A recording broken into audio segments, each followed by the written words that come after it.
Hi, I'm Andrew, back with another update of what's going on here at Zone 5 Models, and not a huge amount, but some progress on particularly something that I've been needing to work on for a while, as a continuation of a project that I've been commissioned to do. There'll be a video on that coming shortly, but progress is on. It's kind of a diorama, and an attempt at my very first diorama at that as well. Initial stages I've got going. I actually started it, the sort of foundation of it, a few weeks ago, and just tonight I've been adding some paint for the just the base coat, just to get the ball rolling with it. But that'll be a separate video coming soon. I'm going to do a kind of like a full. I've already built the subject that this base is for, but I've already filmed part of the process of developing the base. As I said, it's my first time doing a diorama base, and I'm kind of flying blind with this one. Never done them before, obviously, and there's when I was looking for materials to put together to make this base, the first shop that I visited, I wouldn't say it's my local, but it's actually in the next town. I was amazed at the amount of materials that are out there for landscaping and diorama elements, trees and foliage and gravel and grass effects and a whole different myriad of things. And basically what it's resulted in doing is using materials like wall filler and to create the main foundation of ground effect, and then things like this Tamiya grass effect. Never used them before, don't know what they're like, but I'm just slowly. I've got the idea in my head, but the execution of it is unfamiliar to me. So I'm taking it slow. I'm watching videos on YouTube of what other people are doing, and the process seems relatively simple. But it's how much or how far do you go with it? And that's the part where I'm kind of not struggling, but just thinking about the process before diving right in. So I've started. There's no going back. So watch out for a video coming soon that will detail all that. I guess the second thing is, I don't know what's happened, but I recently just saw a post from one of my subscribers who's I'd say quite a dear friend. Never actually met him in person and would like to one day. Alex from Alex Modeling. He put a post up saying to everyone, to all his subscribers, hey, check out this channel. All of a sudden, bang! I've got nearly 500, just under 500 subscribers. Thanks, Alex. My channel was just happy plodding along. I'm not in it for subscribers or monetization. I've said it before, just sharing the hobby. And if that means that a lot of people like it, well, cool. I'd like more of that, actually. So the thumbs up, subscriptions, and if that's what you want to do, cool. It's not a priority for me, but yeah, bring it on. So thanks, Alex. So yeah, that's quite a surprise. Like every sort of half hour over the last day or so, ping alert, no, a new subscriber. Cool. Yeah, nice one. What else is going on? A couple of purchases. I just got hold of the Revell 1/32 scale Spitfire Mark 9. I've actually got their Mark 2 of the Iron Maiden. I got the Iron Maiden kit. It's a cool looking kit, it really is. It's not Tamiya, although I've got one in the stash. I've got the Mark 8 Tamiya 32nd scale kit. Beautiful kit, and you know, any Tamiya kit is beautiful. So, but you know, for a reasonable price, the Revell kit is no, just looking at it in the box, looks pretty good. See how it goes together. But it certainly looks like a Spitfire, and the Mark 9 to me is kind of the definitive Spitfire. You know, originally born and brought up in the UK, saw the Spitfires and Hurricanes and Lancaster Battle Britain flight at most air shows, but you know, when you kind of brought up around that, you kind of take it for granted. So when I moved to New Zealand back in 2009, and we've got the TR9 twin-seater Spitfire up at Ardmore, and I was busy doing something, and that thing flew by. You know, I thought, oh, Merlin engine, yeah, cool, okay, carry on.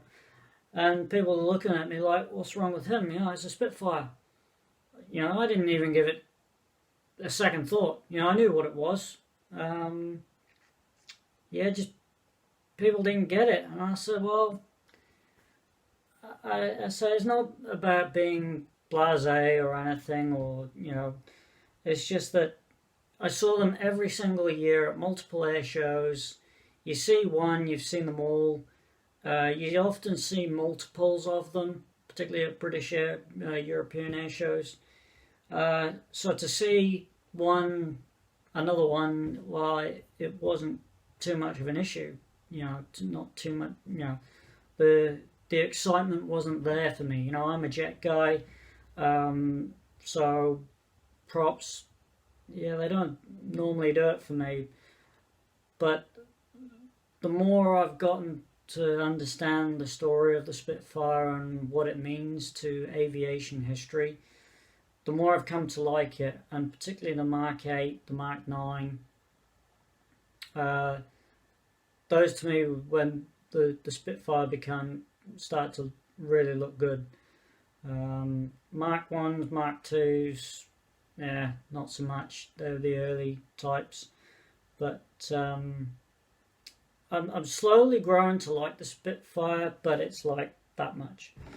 You know, I've got this one, the Mark II, and I've got a Mark 8 Tamiya, but I won't be getting any more. I've actually built a Mark 8, a 1/48 scale Edward Mark 8. Yeah, it's got its quirks, but yeah, at the end of the day, it's just a Spitfire. I never really built them as a kid. You know, when I started getting into the hobby, I never really built them as a kid. So yeah, I just didn't get it. Just didn't get it at all.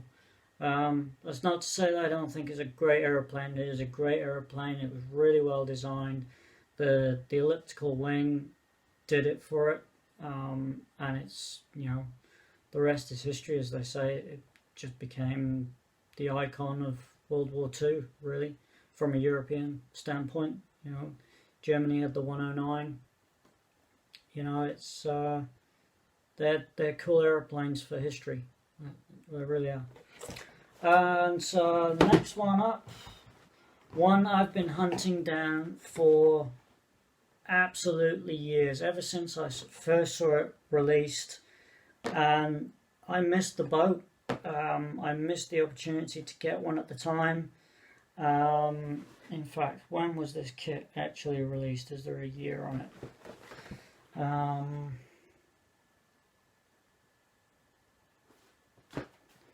I can't see a year. 2012, okay? But I missed the boat on it, and the original base kit, that seemed to disappear as well, although it did come back. But it's this. Now, looks can be deceiving. this is not an artillery kit, despite what it says on the box. It's actually a rebox of Kinetics 1/32 scale F86 Sabre, and this has the markings in the box for the Sky Blazers, which was one of the first, if not the first, US Air Force display team. Preceding, teams like the Thunderbirds. But this particular marking, despite the history of that unit, in the last few months has become an aircraft of history now, relating to Dale Snodgrass, who died recently in a plane crash. High time F-14 pilot, over 4,000 hours on the type, never to be beaten. He had one of these. He used to appear every year at the NAS Oceana Air Show to strut his stuff, and he'd either bring the F-86, P-51 or a Corsair, and he flew the nuts off this thing. And in some cases, a wingtip would be less than 5 feet off the deck in some of his manoeuvres. So I am going to do that scheme because, to me, Dale Snodgrass and the Tomcat are like that. They're synonymous with each other, and the history of that aeroplane and the history and career of Dale Snodgrass and this aeroplane go hand in hand. So I'm going to do this aeroplane as a tribute to Snort. I never met the guy, I don't know the guy, but the history of the Tomcat resonates with me, and this does too. So that's going to be a cool build. Looking forward to doing that one. And the final thing that came in the post this week, kind of linking in with the story of Snodgrass, is this book, Top Gun: The Legacy by Brad Elwood. He's an author of quite some prolific books. This is, you see how thick this book is.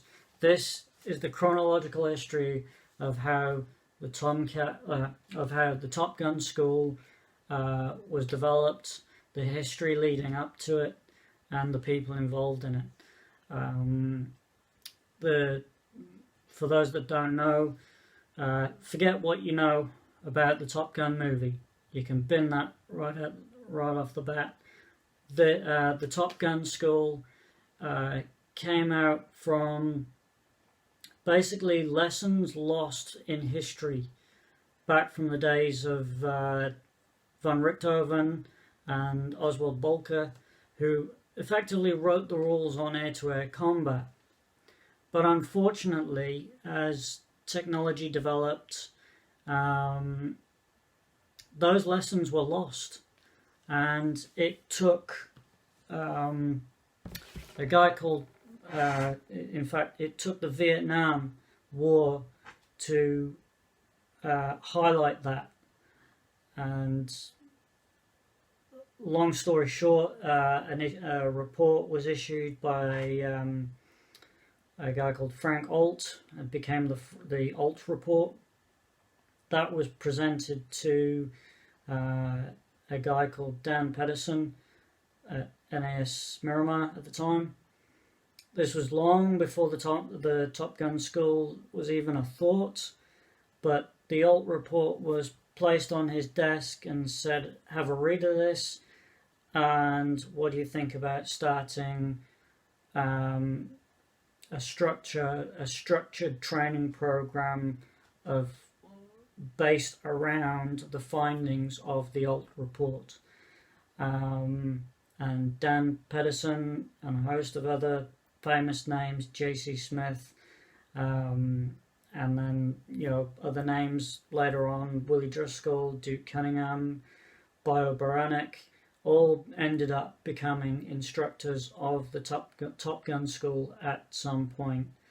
And yes, the Top Gun school was based at NAS Miramar, dubbed at the time Fighter Town USA because it was the replacement air group, or they called it the RAG, where pretty much all West Coast fighter pilots went to become fighter pilots, and the cream of the crop.